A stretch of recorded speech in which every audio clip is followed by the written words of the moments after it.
people in this room are going to have your defining moment during the next 6 weeks of school. Some people in this room are having your defining moment today. Some people in the room, I couldn't find the registration break because the line in the bathroom was so long.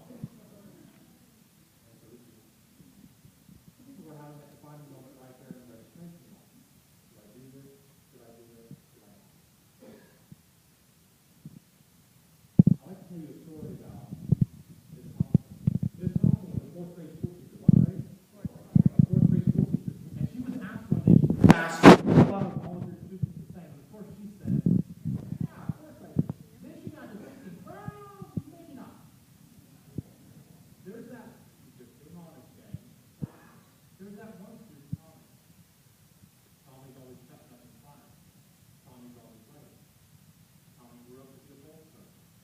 That part's not true.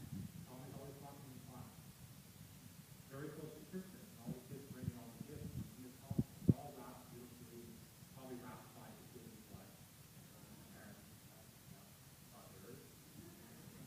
Wrapped by their parents. And they're all beautifully wrapped. She gets the Tommy's present, which isn't beautifully wrapped at all. In fact, it's just kind of got like some shopping bag around her, some brown paper bag. And it's kind of twisted up on the end like a cookie roll. It's called man wrap. And it's all twisted up. And the kids begin to laugh when they see the gift. They begin to laugh. So Miss Thompson begins to open it as fast as she can. And inside that box, she kind of pulls out some newspaper, and she's just working to get through it as fast as she can. Because she feels so bad for Tommy. And so what she pulls out is she pulls out this half-empty bottle of cheap perfume. The kids continue to laugh. She quickly sprays some on, and she says, oh, it smells so fantastic, Tommy. Thank you so much.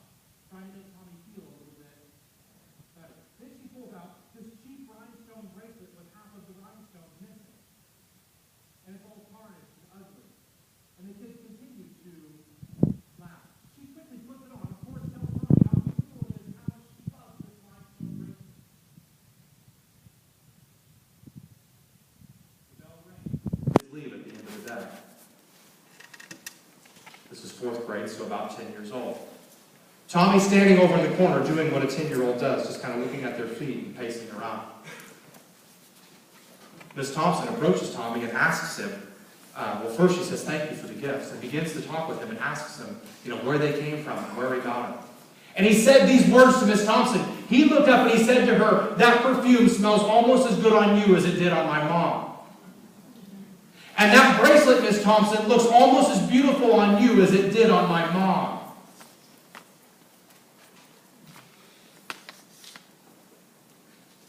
Tommy walks away to go to the bus.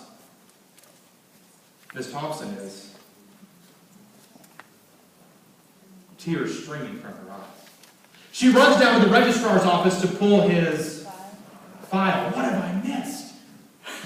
She begins to read. She reads in first grade. Tommy isn't paying attention in class very well. He's always a class clown. He's not doing very well. She reads in second grade. Tommy's behavior continues to decline. I think it's because his mom is so sick. In third grade, she reads, Tommy's behavior is the worst. These are the notes from the other teachers. Tommy's behavior is the worst it's ever been since his mom passed away. I don't think his dad pays very much attention to him. Miss Thompson is sobbing at this moment over this open filing cabinet because in this moment, right here, now, she's having her defining moment because she had made a decision and a choice about who Tommy was as a kid instead of understanding and learning who he was as a human being. And she says, never again. She draws the line in the sand as a teacher, never again. She begins to spend more time with Tommy. She begins to pour time into him, help him after school, ask him how he's doing, and pour into his life. And what happens to his grades? They go what? They get better. What happens to his behavior and attitude in class? It gets what? It gets better. Years later, she gets an invitation to come to his high school graduation. 4 years after that, she gets an invitation to come to his college graduation. 8 years after that, she gets an invitation to come to his wedding. I said 8 years. Graduating from medical school. 2 years after that, she gets that beautiful, hard cardstock invitation in the mail to come to his wedding. Inside, he wrote a handwritten note that said, Miss Thompson, would you sit where my mom would have sat?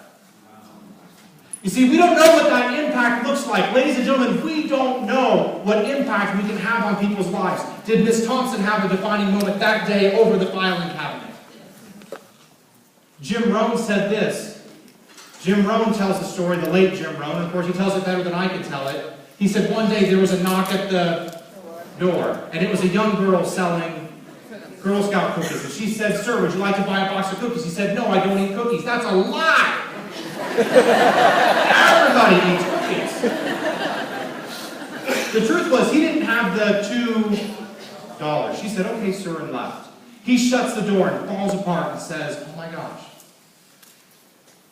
I was so embarrassed I lied about $2 to a young girl selling Girl Scout cookies." And he said in that moment, this is it.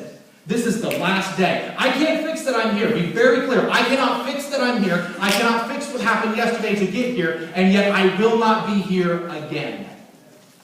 Zig Ziglar, the late Zig Ziglar, said this. I'll end with this story about defining moments. He was pushing the shopping cart through the grocery store one day with his beautiful wife, and of course they were on a very tight budget because he hadn't made it as a speaker yet. And so everything that went in the cart had to be written down so they knew how much they were spending. She puts in the loaf of bread without having to say a word. Their eyes meet. They both know in that instant they're over their budget. His wife says, "It's okay, sweetheart. I don't need these." She reaches in and she grabs a pair of pantyhose. You know, it came in like a plastic egg. And she walks back down the aisle and put them away. Zig said this. He said, "If I wasn't holding onto the cart, I'd been on the floor because I looked at my wife feeling about this tall. And when I looked at her and looked up and down her legs, the hose she was wearing were full of runs." And again, he said, in that moment, I can't change that I'm here. I can't. I'm here. And yet I won't be back.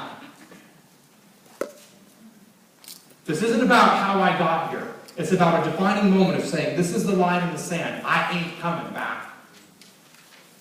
This isn't me tomorrow. It's me today. It is what it is. It's not me tomorrow. Some people in this room, you don't have a defining moment. You don't have that story. I'm going to push you as your coach to create that story. I choose for you in your life, and Diana chooses for you in your business and your career and your family to have your defining moment. What could it be, and who do you go on to touch and reach and impact because of it? If we get to play a small part in that, that's why we're here. That's why MAPS is a coaching company.